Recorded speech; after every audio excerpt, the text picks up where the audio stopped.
Thanks, gang. You left a lot on our plate. We appreciate it on this first trading day of the new year. Good to see you, Liz. Good Happy New Year. Good to see you. Yeah, we are waiting on the Fed minutes, but we've got big breaking news right now. Indeed we do. Crude oil gushes to $100 a barrel. It's setting a new trading record. Hi, everybody. I'm David Asman. About a half an hour from the New York close, and oil now at $99.35. But earlier this afternoon, we saw it touch $100 a barrel, and all of this is the stock market falling right now by more than 200 points. The markets are starting the new year much lower. We got some economic data about manufacturing that was very negative. Plus, you see on the screen the biggest story of the day. We've got it all covered for you.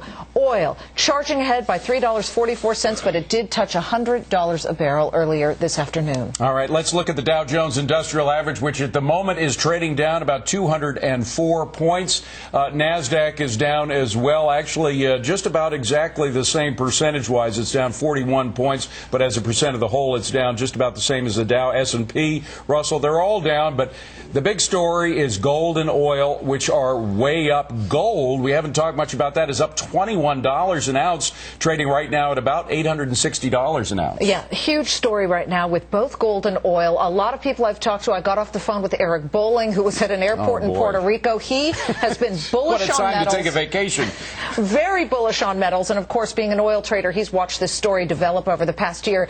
He told me that this is a weak dollar story. It has absolutely very little to do with any kind of violence in Nigeria there. Also ahead, why did the Fed cut interest rates, and might those rates be trimmed again? The Fed about to release those minutes from its last meeting. That could add a whole different component into the markets today. Indeed, it could. It could give us some details about what inflation is really doing. Of course, inflation fears, in addition to manufacturing being down, that same indice suggested that inflation might be up. Stagflation.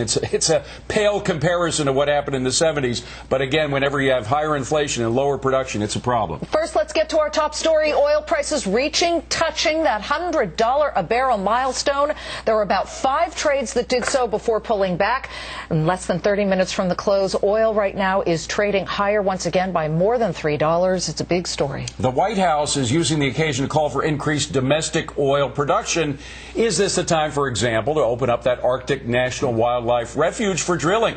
Let's ask our Fox panel oil traders, Phil Flynn from Aileron Trading and Kevin Kerr of Kerr Trading International. Also joining us, Mike Norman from the Economic Contrarian Update, Tom Atkins from Remax Fairlawn, and Peter Schiff, author of the bestseller Crash Proof. I assume it's a bestseller by now. We've been touting it enough. Good to see you all. Let's go first to Phil Flynn, if we may. Now, Phil, we've heard before that it might push above 100. If it does so, it'll settle up there a little and then come back down again. Is that your belief?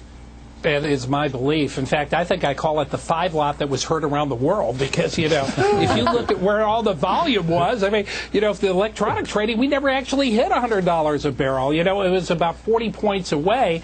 I don't think we would have actually traded $100 if it wasn't for light volume. And I'm looking at the floor trading almost as a secondary market because there was little or no paper in that pit. That's what drove it to $100 a barrel. On the Let me just stop you, Phil. What do you mean when you say little or no paper in the pit? Well, what happens on a light volume day when a lot of the traders aren't there, there's no buyers or sellers to stop a market move. So if all of a sudden somebody comes in and starts buying the market, it drives up the prices until somebody sells it. Now, in the electronic market, where there was a lot of active traders, we hit a certain price level at $99.60, and the sellers came in and sold it and pushed it back down. In the electronic market, because everybody was at home on holiday, still trying to get over their New Year's hangovers, I guess. There was nobody to step in and to sell it until we hit that psychological number of 100. Gotcha. Kevin Kerr, you've been talking to your trader friends on the phone this afternoon from the floor. What are they saying, and what do you predict is now going to happen with the price? Well, Phil's hit it on the head. We have the electronic market, we have the pit traded market, and the pit trade now seems to be thinner than the electronic. It used to be the opposite. We saw thinner trade in electronic and higher volume in the pit, but it's switched around. So I agree, although we did trade $100, and on very light volume, I did confirm that with the floor, that price is going to hold. I think think we'll actually see that price carry over into the overnight market. We will see a trade in electronic, probably head higher, maybe 105, 110 even, before we see it back off. I think this is a dollar weakness story, though, like Eric Bowen said. Mike, you've talked, speaking of Eric, we shouldn't talk about somebody who's not here, but you talked about the effect that traders have on this market, beyond the effect that OPEC has, that the big oil companies have. Explain. First, I want to give a shout out to my buddy Phil Flynn. Phil, how you doing? He's the Hey, best. Michael, how you doing, buddy? All right, and let me just say, if there's one guy who throughout all of this, going back for 4 or 5 years, who has been correct consistently on oil, it's been Phil. And now that he's sort of... What about me?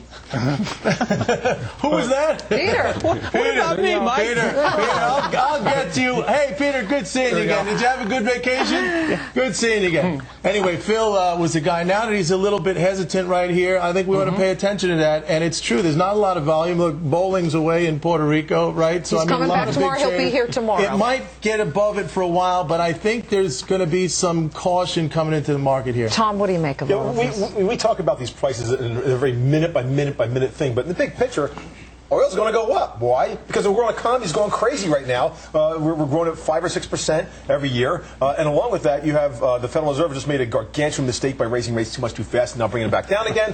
That's why you have a weak dollar, and also you have all the economies across the world that are growing, and that's another reason why, in relation to their currencies, we have a weaker dollar, because their economies are starting to grow. I mean, the China and India story is fabulous, and Europe. I mean, God bless them. I mean, they're still halfway socialist, but they're halfway. They used to be completely socialist. Now they're getting a little bit back towards capitalism, and that makes their currency a little stronger. Peter, I'm going to throw you a question that you're going to love. One trader that we've heard a lot of, Fidel Gates, said you can't expect oil producers to increase production, which would lower the cost a little bit, when we keep giving them currency that isn't worth as much. Well, you agree? That's the problem. The problem is we're producing too much money, not producing too little oil. You know, this is an inflation story. Oil prices are being driven up by inflation. And we don't have stagflation light, like you alluded to. This is stagflation heavy. This is worse than the 1970s. And, you know, the news that we got today on manufacturing, the fact that manufacturing in the United States is at a 5-year low right now, blows apart the whole thesis. But is the answer, Peter, is the answer to drill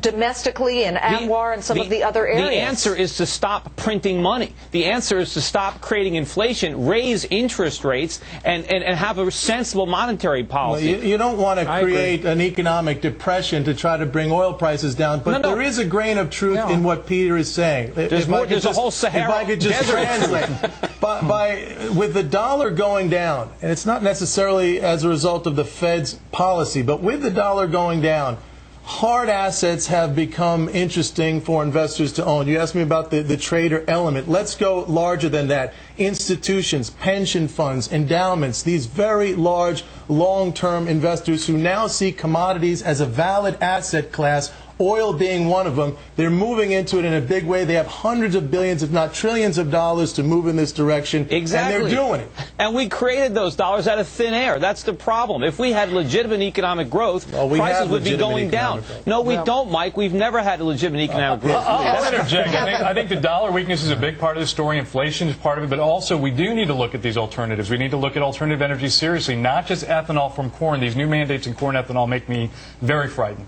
We should be looking at biofuel from other sources. We should be looking at offshore drilling, nuclear, all of it. We need to. That's going to help supplement whatever when the dollar does pick up again. Why do these federal mandates make you worry? That's not going to happen. The federal mandates make me worry because corn-based ethanol is not a clear answer. Obviously, there's concerns about it. It's not the answer. I keep listening to everybody here, and it sounds like the 5 blind men and the elephant. You know, everybody grabs a different part of the elephant and tells you what it looks like. It's really all of them. So it's all that stuff together. I mean, whether it's the Fed mistakes, whether it's other economies getting stronger or not, whether it's not producing here in the States, they all kind of add up. So that's why you're seeing this perfect storm of a little bit of a mess here. Phil Flynn, what happens tomorrow? Phil? I think we start coming back down. We may spike above 100 on the overnight, but we're getting close. Bottom line is, in the month of November, the world produced more oil than it ever did before. We're going to see more oil production. In 2008, the demand growth picture does not look as strong as it has in years past. You know, I don't care about Nigeria right now. It's a concern, or Pakistan that doesn't produce any oil. But, you know, the geopolitical outlook looks a lot less risky going into 2008 than it did 2008. And that's a good, I'd say that's oil a prices, good point to end this particular